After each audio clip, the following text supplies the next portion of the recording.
Okay, let's move on. Reports of standing or ongoing bog committees is the next item on the agenda. A committee may pass if they have nothing to report.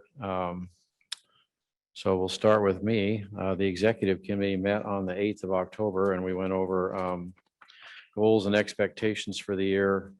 Obviously, we went over the draft agenda for this meeting today. And mention some of the different things that are on the agenda that some of which you've already approved on the consent agenda. One thing I wanted to highlight was whether or not we're going to be having different committees and sections of the bar come in at every executive committee meeting in person. And the feeling was that maybe we should look at the reports that they file and see if there's any questions that we have that we need a follow-up on that would require basically a personal appearance or a Zoom appearance, so to speak, instead of just always randomly bringing different groups in. So that was one change I think we decided on. That's it for the executive committee. Apex Awards Committee, Governor Abell. Well, good morning and thank you, Mr. President. The Apex Awards Committee, the new composition of the Apex Awards Committee has not yet met, but I have two updates. The first and foremost is that if you have not yet set aside December 13th, please do so. That is the date of our upcoming awards ceremony. As I think many of you know, this was really just a wonderful highlight of the year. What a great opportunity to recognize leaders in our profession. So I would encourage you to be there. It's going to be in a combination format where I understand that some of the organization's leadership will be speaking live. And by that, I mean the president and past president, I think will be maybe at the bar headquarters speaking live, and the participants and the recipients will be remote. Again, a product of the pandemic. But it worked well last year. I think it's going to work well again this year. And so please set aside the evening of December 13th. The other piece is that as part of carrying out the Apex Awards this year, we'll be working closely with Sarah Nagowski and Mike Kroner, who has recently joined our organization. So he's waving from the corner there. We look forward to working with Sarah and Mike and the rest of the team to pulling off this wonderful event. That's all I have, Mr. President. Thank you. Any questions for Governor Abell? Okay, let's move on. Personnel Committee, Governor Higginson. I don't have a lot to report. We've met once so far. We are trying to firm up a second meeting date, and I will have a little bit more to say at the 2 o'clock agenda item about the substance of our first meeting, but that's about it. I think we've got a good group and I'm looking forward to working with everyone. Any questions? Okay, Legislative Committee, Governor McBride. Now, Mr. President, if it's okay with you, I'll wait till the agenda item further down. Okay. Nominations Committee, President-elect and Governor Dan Clark.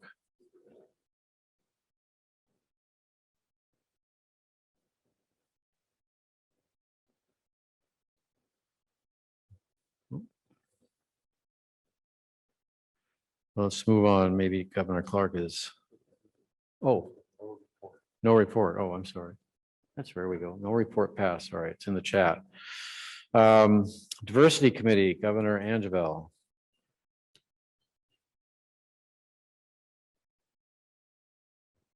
Thank you, Mr. President. The team at the Diversity Committee is gearing up for a new year. I'm pleased to be serving this year with co-chair Nam Nguyen, who has a wealth of experience serving both on the Diversity Committee previously and on a number of other boards. Our next meeting is November 8th. Our meetings are open to all, and we recognize and welcome the ability of all attendees to speak at our meeting. We currently have 4 subcommittees that are in place and that are about to be populated by hopefully more members after our first meeting. And one subcommittee will be working to make sure that a demographic study takes place and that study will analyze the demographics of the bar in Washington State and should be very helpful.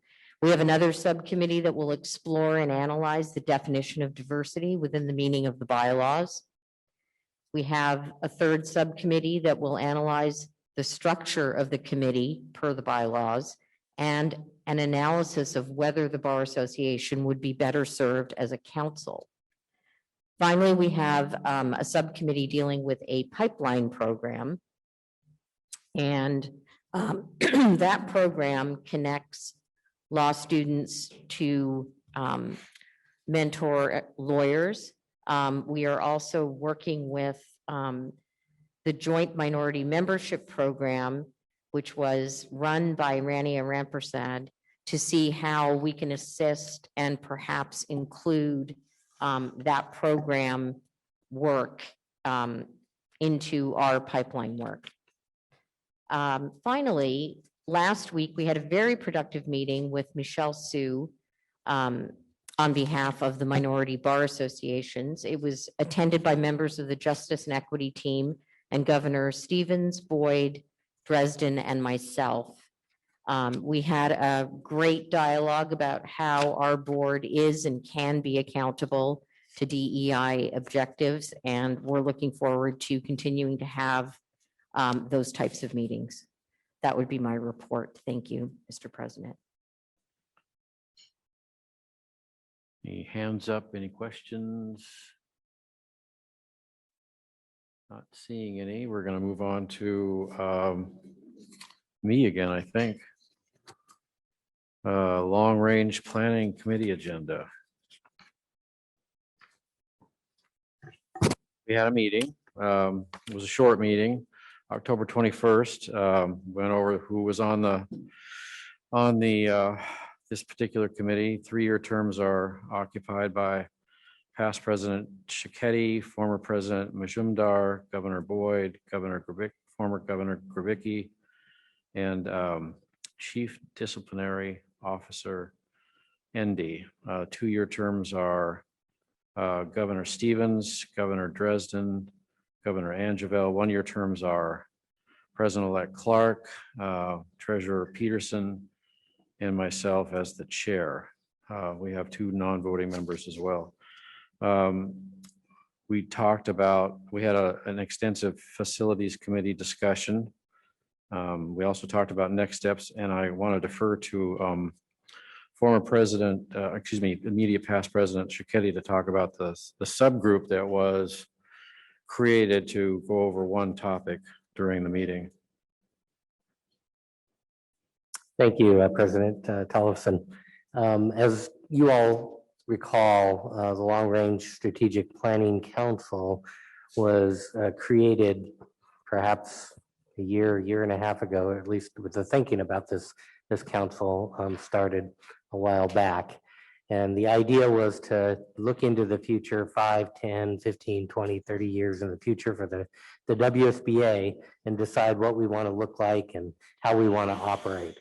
We've got now in the last year and a half, we've had COVID, which has changed in many respects our operations and how we are looking toward the future and what our future looks like. We still have some hard deadlines and other aspects, one of which is the lease in downtown Seattle that ends in December of 2026. So one of the initiatives that the Long Range Strategic Planning Council is looking at is what happens on January 1st, 2027. Are we still in downtown Seattle? Are we still renting space? Are we at the same location? Are we in a different location? That's just one of many initiatives that this council may be tasked with looking at, analyzing, and making a recommendation to the Board of Governors. That the last meeting, we did talk about this aspect of it, where we want to be. And with the help of staff, myself, and others, are going to start looking at not only perhaps different locations, but different housing, buildings, renting, satellite offices, those kind of things to start the ball rolling and have a discussion about whether these ideas are viable or desired and what they look like. So we begin that process. We expect to have a preliminary plan due by the next council meeting. Inevitably, we'll have a lot of discussion, a lot of public input. We invite people to participate in these meetings. This will be an ongoing developing issue, only one of many. I anticipate that member well-being will be another discussion topic for the Long Range Strategic Planning Council. The rural initiatives that other committees are implementing and overseeing, I think will overlap a little bit on that. And there'll be other issues that we tackle along the way. President Tolleson mentioned the terms. We fully envisioned, we wanted staggered terms. So of course, some folks got 3-year terms, some 2, some 1. But we fully envision renewing those terms for another 3-year terms because the whole idea of this council is longevity, continuity, and putting together a long-term plan. So that's part of the vision of this council, part of the vision of the people who put it together and had it in mind years ago. So thank you, President Tolleson. Okay, and the next meeting of this particular group is, I believe, the 18th of November, starting at 4 p.m. in the afternoon. In case anybody would like to attend, send me an email and I'll make sure that you get the Zoom link and all that. And if you have Outlook, it's probably going to be automatically populated anyway. Okay, let's move on. I believe we're on to member engagement work group. Treasurer Peterson, Governor Adwale, any report? Governor Adewale, do you want to take the lead on this, or do you want me to give the report? You could get the report. I would back you up. Okay, very good. That's what I like to hear.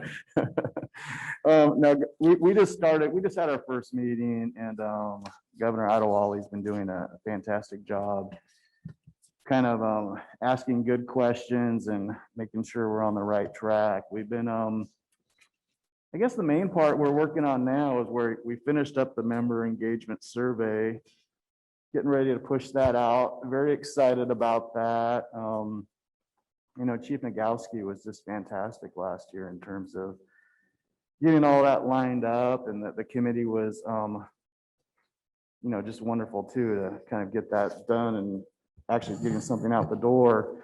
But right now we're kind of looking at the, you know, the charters, because there's essentially 3 different charters historically, and looking to make changes that really kind of embody what the work group, or really it's a committee now, but historically called a work group, has kind of emerged into over the years. And so we're excited to do that. And I know that Governor Adewale has a subgroup, and they're going to work through and get something drafted, and then we will get on the same page, at least as far as that work group goes, and then we'll obviously submit it to the Board of Governors for final approval. But it, you know, this group still remains to be the funnest group of any of the Board of Governor committees. So I do challenge everybody else to try to make their committees as fun as this particular work group. Thank you. Thank you, governors. Any questions? I think I see any. No, I don't think I see any hands up. Okay, that means we're moving on to budget and audit. Again, Treasurer Peterson. Well, this group is not as fun as the membership work group.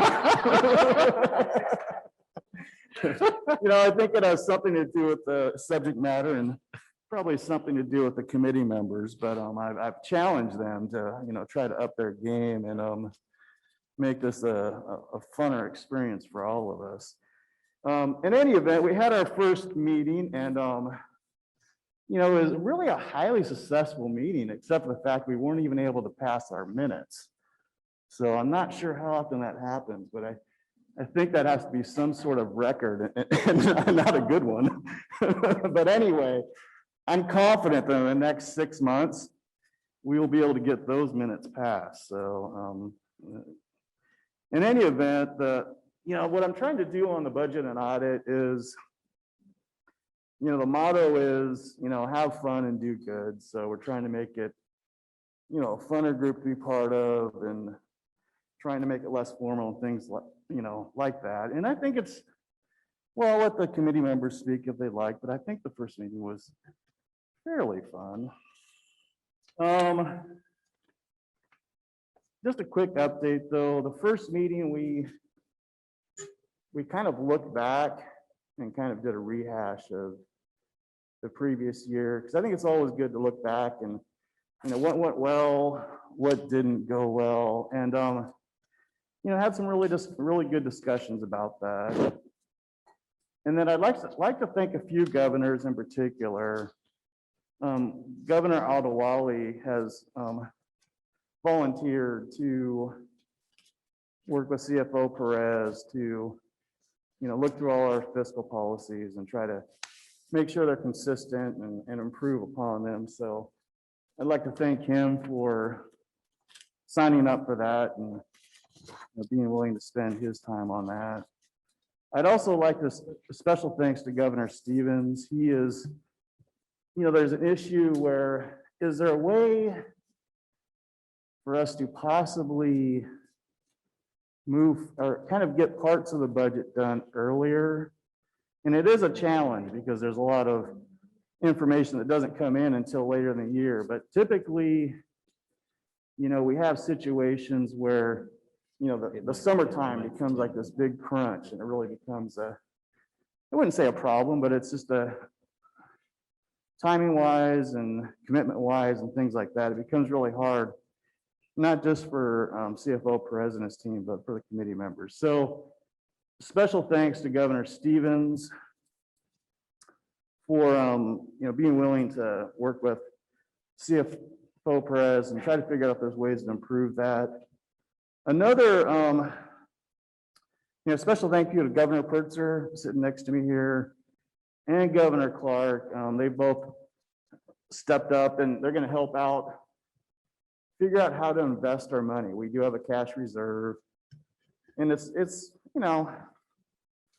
not a ton of money, but it's a significant amount of money where we really need to figure out a way to invest this money, obviously in a safe way. We're not going to, want to, buy stocks that would put the money at risk, but there's ways to safely invest and make some real money for the organization. So they'll be leading the charge on that. And I know that Governor Pertzer and Governor Clark will do a great job on that. And they're also in charge of keeping track of the sublease. So, obviously if we can make more money with investments and we can save some money with subleasing some of our space, that's really, it's a win-win, right? I mean, if we can get more money into the door, everything becomes easier, right? Because we can do more money for, give more money to do more for the members in essence, but also do more for the, with the staff and salaries and things like that. So we're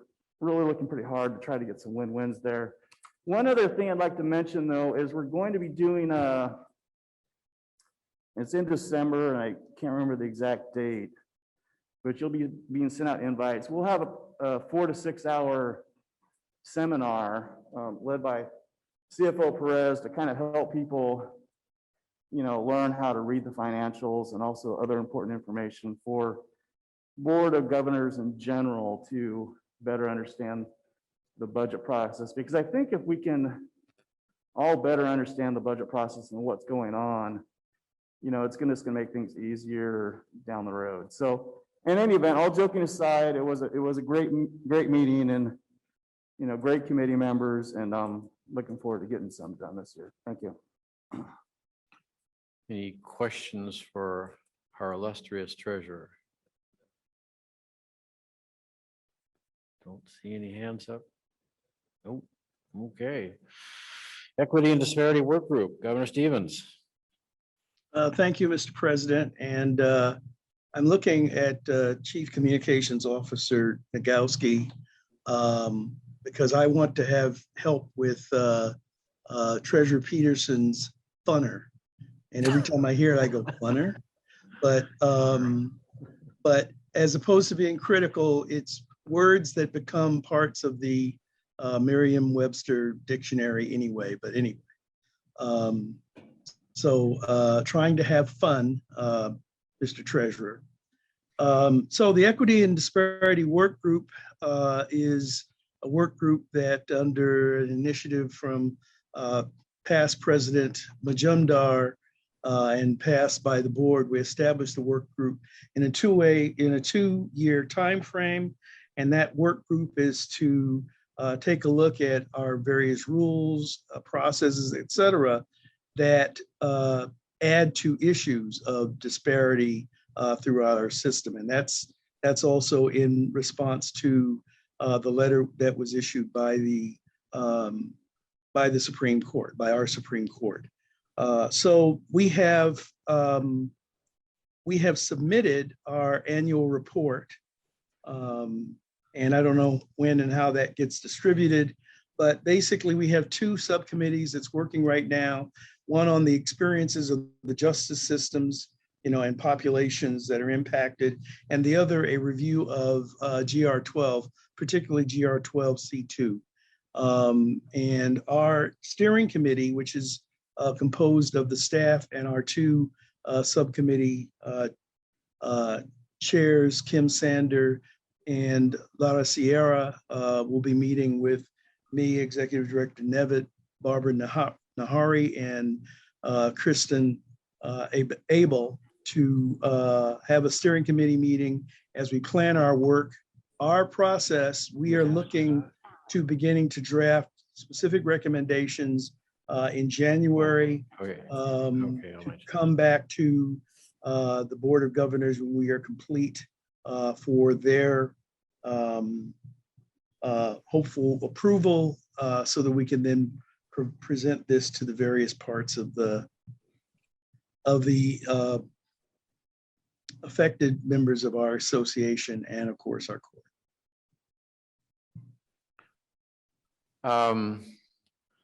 I would just note, I believe that Governor Stevens, the Equity and Disparity Work Group has a report in the late materials. Okay. So everybody would please take a look at that. Any questions for Governor Stevens? Not seeing any hands up. Okay, we're going to move on to Mr. President. Not seeing any hands up makes that for me a funner experience. There you go. Okay, thank you very much, Governor Stevens. Supreme Court Bar Licensure Task Force, Governor Williams-Ruth.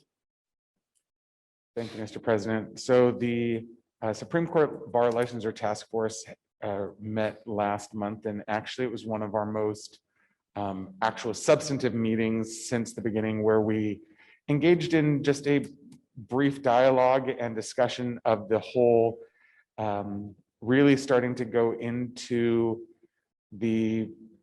what's going to ultimately be a very deep dive into the questions pertaining to bar licensure regarding substantive knowledge, as well as the character and fitness component of admissions. So we're still at the very fit stage. There's really not a lot to go into other than there was great conversation and back and forth dialogue amongst the members that were there, and the continued collection of information and data that is being put into the various subcommittees for the committees to be meeting and talking about. So we're hoping that this is really the building of the momentum where work is going to start happening in greater amounts over the next details. Anyone who's interested, the next meeting is Monday, Monday the 15th of November at 10 a.m. It's via Zoom. The public is welcome to observe.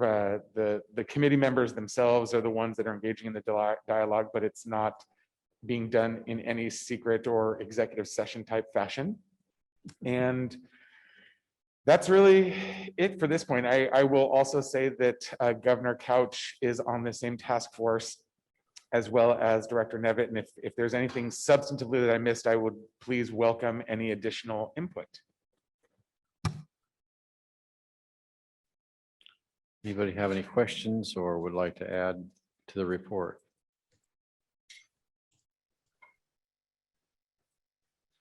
Well, we are staying on time here, which is great.